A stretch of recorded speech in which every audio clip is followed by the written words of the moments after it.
We're with Warriors women's head basketball coach Carrie Lohr. And Coach, 8th season, time seems to fly, doesn't it? Yeah, that's hard to believe. 8 years. It does go by fast. You know, you are on the verge of becoming the winningest coach in the history of this program. You've already been a part of a lot of other historical things that happened, first tournament victory, things like that. Have you had a chance to think about any of that stuff, or does the season just kind of get you all caught up in it? You know, the season just kind of gets me caught up in it, so I appreciate you acknowledging that. But, you know, really I'm just focused on the season, and we've got some young players contributing, and we've dipped our toes in league play so far, 2-2, and really have a really tough GLIAC conference ahead of us, so that really needs to be my focus. Let's talk about some of those young players. You've got some freshmen that are getting important minutes, starting minutes even with some of them. They're having to just run in there and become full-on basketball players. They're not easing into this. You know, every year we tell all of our players, when we recruit them as well, every year we say in the preseason, it's almost like a tryout now on who's, okay, you're here, but who's going to really compete and earn minutes. And I have to say this freshman class is very unique, and I mean that in a utmost positive way. They're just really overachieving young ladies, excellent in the classroom. I think 2 of the 4 have a 4.0 their first semester, and the other 2 are very, very close behind with 3 5s and higher. So they just take a challenge and run with it, and you never know what you're going to get with freshmen. You don't know if they're going to, you know, be a little intimidated by upperclassmen or hold back, so to speak, but that's certainly not the case. Let's talk about this season. 2 years ago, you had an off year at 8-20. You bounced back last year 19-8, but Shannon Wilson's gone, and she was as versatile a player as you've ever had here. You've had maybe better players, but she did everything.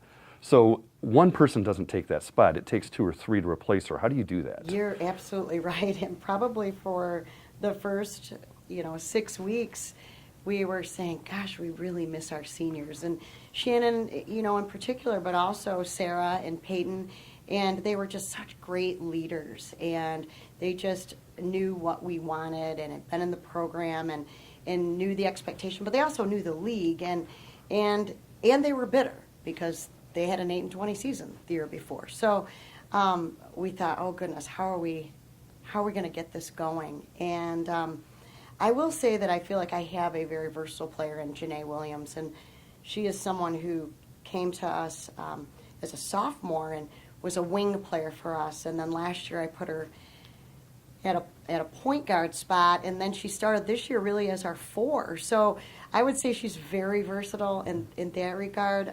Not nearly as offensive as Shannon, but she's definitely elevated into that leadership role as that kind of go-to player that Shannon Wilson was for us.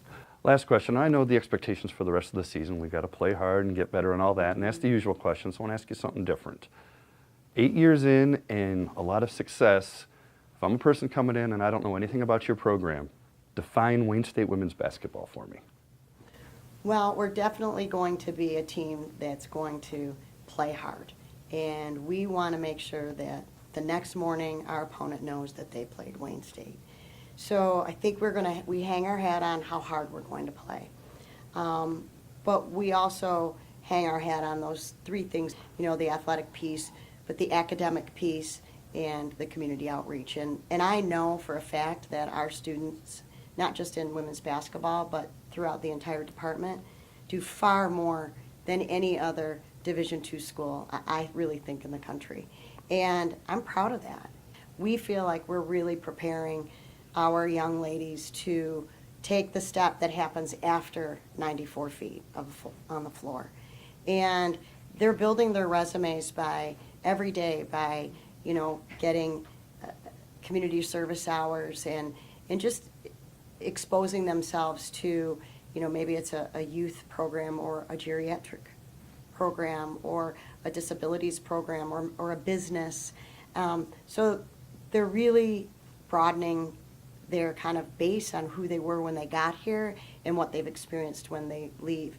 And the other thing that we really want to maximize them academically, and we remind them that you know, your bachelor's degree is a great finish line. It is.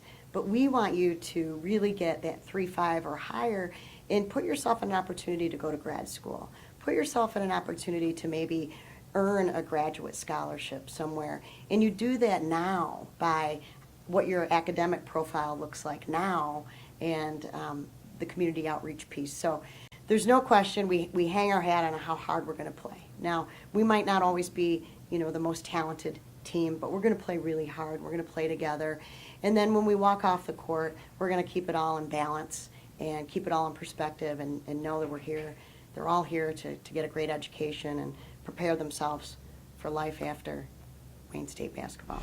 Coach, thanks a lot. Best of luck the rest of the way. Thank you.